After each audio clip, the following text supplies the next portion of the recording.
صاحب سوال جہاں سے شروع ہوتا ہے وہ یہی کہ کیا ہم اسے ہاربنگر سمجھے کہ کچھ بڑا ہونے والا ہے، اور جس طرح خواجہ آصف صاحب نے آج اس سے بات کر رہے تھے، انہوں نے کہا کہ جی لگتا ہے ایسے ہے کہ یہ معاملہ ایسے نہیں رکے گا، یہ کسی بڑی جنگ کی طرف دھکیلا جا رہا ہے پاکستان کو. کیا واقعی ایسا ہو رہا ہے؟ معذرت کے ساتھ میں اتفاق نہیں کرتا خواجہ صاحب سے. بھارت افورڈ نہیں کر سکتا کوئی بڑی جنگ. یہ اس لیے نہیں کہ وہ لڑ نہیں سکتا، لڑ تو ساری فوجیں سکتی ہیں آج کل کے زمانے میں وتھ ٹیکنالوجی، مگر اگر جنگ کی بات ہوتی ہے، وار، تو بھارت کی جو اکانومی ہے وہ بیٹھ جائے گی. ان کو بڑا فرق پڑے گا. ہماری اکانومی تو پہلے ہی بیٹھی ہوئی ہے. ہمارے یہاں کوئی خاص انویسٹمنٹ نہیں ہے، فارن انویسٹمنٹ بہت کم ہے، چھوٹی سی stock market. Bharat depends very critically on foreign investment and on investment climate, and the Bombay stock market is one of the top stock markets in the world. اس لیے میں یہ سمجھتا ہوں کہ مجھے ایک امریکن سینئر امریکن ڈپلومیٹ نے ایک دفعہ کہا کہ ایک فلم ہے وہ آپ ضرور دیکھیے گا. تو میں نے وہ فلم دیکھی، اس کا نام تھا the situation room. The situation روم. یہ پھر میں نے ایک زمانے میں میں نے فنکشن بھی کیا تھا، لوگوں کو دکھائی تھی فلم. اس فلم میں ایک سیناریو پیش کیا گیا، war between India and Pakistan, کہ اگر وار ہوتا ہے تو امریکہ کیا کرے گا، کیونکہ نیوکلیر ویپنز ہیں. تو اس میں سچویشن روم میں پریزیڈنٹ بیٹھا ہوا ہے امریکن، اور باقی اس کے سارے ایڈوائزرز بیٹھے ہوئے ہیں. تو کوئی کہتا ہے کہ کسی کو بھیج دیتے ہیں وہاں مشن کے اوپر، ان دونوں کو کہیں لڑائی نہ کریں. کوئی کہتا ہے کہ پاکستان کے نیوکس کو نکال دیا جائے تاکہ پاکستان نیوکس نہ استعمال کر سکے. کوئی کہتا ہے کہ یونائٹڈ نیشنز میں جلدی سے ریزولوشن پاس کر دی جائے انڈیا کے خلاف یا پاکستان کے خلاف. تو سب سے جو اہم کنسیڈریشن تھی جس کے اوپر سب نے اتفاق کیا، انہوں نے کہا اتنی لمبی چوڑی بات کرنے کی ضرورت نہیں ہے. امریکن ایمبیسی صرف ایک، یا اسٹیٹ ڈپارٹمنٹ واشنگٹن میں ایک ٹریول ایڈوائزری ایشو کر دے کہ it is not advisable for Americans to visit India at this time. اس کا اس کے ساتھ آپ دیکھیے گا اسٹاک مارکیٹ گر جائے گی اور India will immediately pull back. ایک ٹریول ایڈوائزری، اور فارن انویسٹمنٹ وہاں سے بھاگ جائے گی، اور جو فارنرز وہاں ہیں وہ بھی جہاز پکڑ کے بھاگیں گے وہاں سے. پاکستان میں تو پہلے ہی کوئی فارنر نہیں ہے یہاں سے کس نے بھاگنا ہے. تو انڈیا کی economy is very vulnerable to war. And Modi صاحب کی جو سارا ایجنڈا ہے it has to do with economic development. اسی کے اوپر تو وہ آئے تھے. ان کے دو پہلو ہیں ان کے ایجنڈے کے. ایک یہ کہ اکانومی کو بیک ٹو 7-8-9% لے کے جانا ہے، جابس کریٹ کرنے، اور دوسرا یہ بڑا امپورٹنٹ ہے کہ الیکشنز جیتنا ان دا اسٹیٹس جو اس وقت ہو رہی ہیں. تو اس صورت میں کیسے ان دونوں آبجیکٹیوز کو اکٹھا کیا جائے، یہ انہوں نے یہ فیصلہ کیا تھا، جو کہ مطلب لاجیکل ہے بالکل، کہ پاکستان کے ساتھ بارڈر کو ہیٹ اپ رکھا جائے، مگر اتنا بھی ہیٹ اپ نہ ہو کہ وار کی طرف چلا جائے.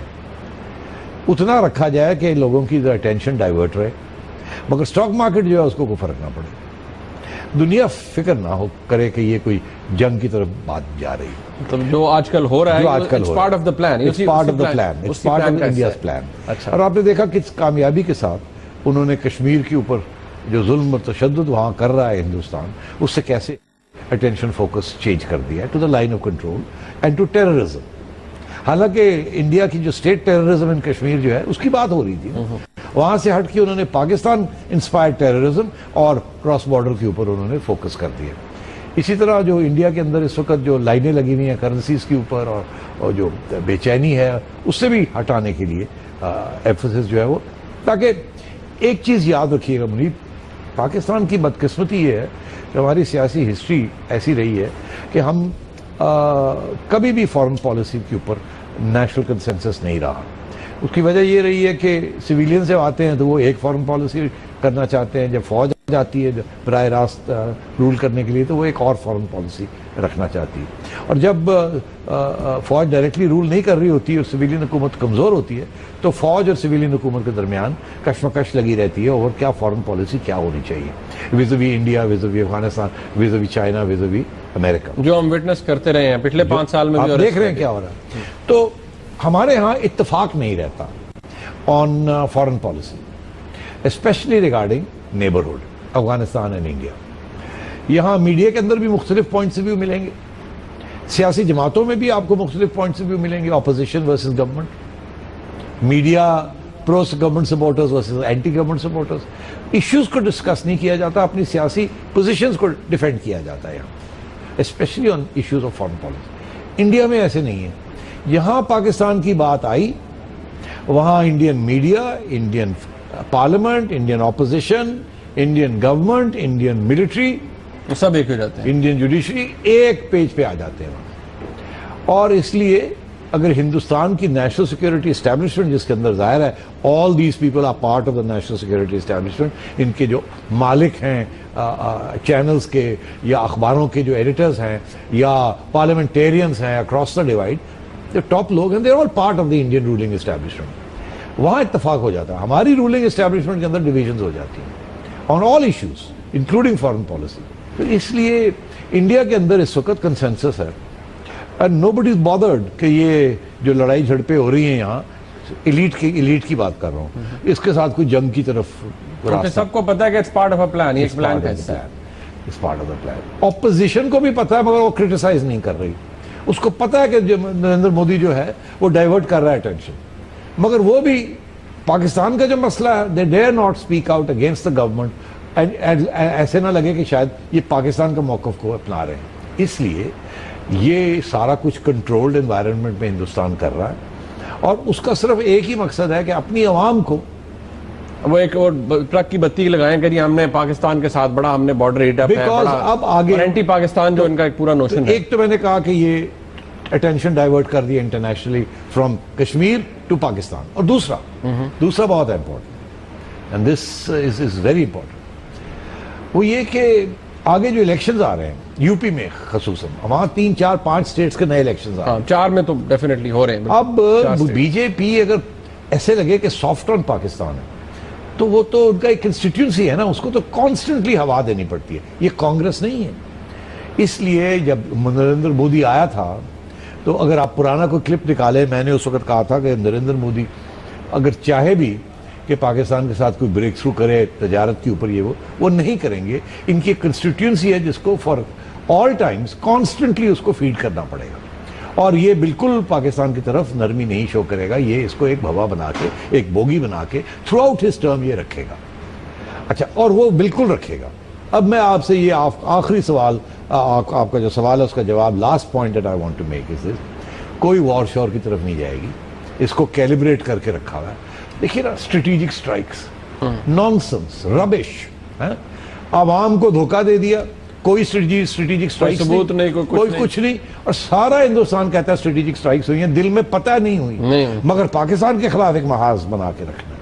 تو یہ وہاں اس قسم کی سیلف ڈیوپنگ بھی ایک میکنزم ہے, اینٹی پاکستان سینٹیمنٹ ہے, نیشنلزم ہے نا, ہندوستان کی نیشنلزم. یہ صرف انڈین نیشنلزم ہے, this is not necessarily Hindu nationalism, اور سیکولر لوگ بھی اس چیز میں اس کا حصہ ہیں اس چیز کا. But they have fallen prey to it also. وہ victim بھی بنے ہیں اس کا. بالکل. So the point I'm making is this, that یہ جو دسمبر کا مہینہ ختم ہو جائے, اس کے بعد میں یہ سمجھتا ہوں کہ جنوری نہیں تو فروری لیٹسٹ یہ اسٹیبل ہو جائے گی سچویشن بارڈر پہ. مارچ میں الیکشنز ہیں سارے اسٹیٹس میں, 4 میں. اس سے بعد مارچ میں ہے تو مارچ تک یہ چلے گا. دسمبر, جنوری, فروری یہ اوپر نیچے چلے گا. As soon as the elections are over, آپ دیکھیے گا یہ بالکل بارڈر جو ہے یہ پھر پیسفل ہو جائے گا, اور شاید اگر دونوں طرف سے پھر شاید کچھ پیش قدمی ہو to establish some sort of normal relations. So یہ جس طرح انڈین آکوپائڈ کشمیر میں جب ہوئے تھے الیکشنز, تب بھی یہی پریٹیکسٹ تھا کہ اینٹی پاکستان ریٹرک کو بڑھاؤ. اب یہ ہے کہ جی بارڈر کو ہیٹ اپ کریں. لیکن چلیں یہ تو ٹھیک ہے, ہو رہا ہے سیٹی صاحب, بٹ آج یہاں ایک ڈیبیٹ پاکستان کے اندر یہ سوال یہ اٹھایا جا رہا ہے کہ جو آج ہوا, جیسے ٹھیک ہے ایل او سی کی وائلیشن ہو رہی ہے, متعدد دفعہ ہوئی ہے, لیکن جس طرح سے ایک سویلین بس کو ٹارگٹ کیا گیا, سویلین کیجولٹیز آج زیادہ تعداد میں ہوئیں, پہلے بھی ہوئی ہیں, تو کیا پاکستان کو اب کوئی جیسے کہا جاتا ہے نا ایک لیول ابو جانا چاہیے؟ آج بات ہو رہی تھی کہ وار کرائمز کے حوالے سے جانا چاہیے, اور وار کرائمز کے حوالے سے ایک باقاعدہ پٹیشن موو ہونی چاہیے against the Indian prime minister کہ یہ آپ کیا کر رہے ہیں, the violation of UN charter, the Geneva convention and what not. یار ہم لوگ باتیں بہت کرتے ہیں, جاہل لوگ ہیں ہم.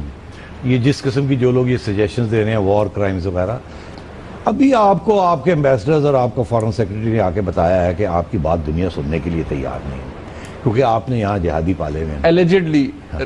Allegedly بتایا نا. Allegedly بتایا. چلیں allegedly بتایا، مجھے تو بتایا. اچھا، تو بات یہ ہے کہ ایک طرف یہ، دوسری طرف آپ ٹی وی کے اوپر بیٹھ کے وار کرائمز ہم یہ کریں گے. یار اپنی اوقات تو دیکھیں آپ تو سافٹ امیج پروجیکٹ بھی نہیں کر پا رہے ہیں اپنا.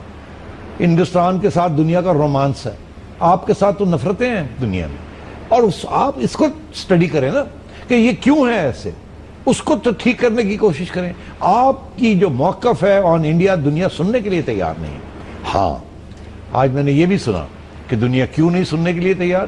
موقع پرست ہے دنیا، اپنے اکنامک انٹرسٹ کو پروٹیکٹ کرتی ہے، اپنی ہپوکریٹیکل ہے دنیا. 100% صحیح، یہ صحیح ہے بات. دوستیوں پہ نہیں جلتی، مفاد پہ جلتی ہے. اب اس صورت میں آپ جا کے وار کرائم کی بات کریں گے، آپ کے تو ریسیو کرنے والا ایئرپورٹ پہ کوئی نہیں ہوگا. آپ وار کرائمز کی بات کرنے جا رہے ہیں، وہاں آپ کے اوپر ٹیررزم کے آپ کے اوپر الزام لگ رہے ہیں اور آپ وار کرائمز کی بات کر رہے ہیں. یہ صرف میڈیا میں بیٹھ کے اور عوام کو دکھانے کے لیے کہ ہم کتنے آن دا جاب ہیں اور ہم یہ کر رہے ہیں وہ کر رہے ہیں، اس نانسنس.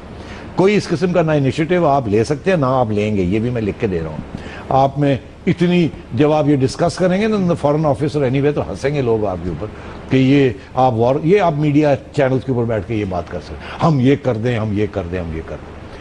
آپ تھوڑا سا سافٹ امیج تو بنائیں اپنا دنیا میں، وہ تو آپ کامیاب نہیں ہو پا رہے ہیں. ابھی آپ نے لمبے چوڑے 20-22 لوگ پارلیمنٹیرینز بھیجے تھے، بیچارے ان میں سے 2-4 کو تو شاید پتہ بھی نہیں تھا وہ کیا کرنے گئے ہیں. تو مطلب ہے ابھی وہ چکر لگا کے آئے ہیں، اور ان کو کیا کہتے ہیں آ کے، وہ کہتے ہیں جی ہماری بات سننے کے لیے تیار نہیں ہے. وہ کہتے ہیں ہم تو مجبور ہیں، بات آپ صحیح کہہ رہے ہیں مگر ہم آفیشلی کچھ نہیں کر سکتے. یہی ہے نا.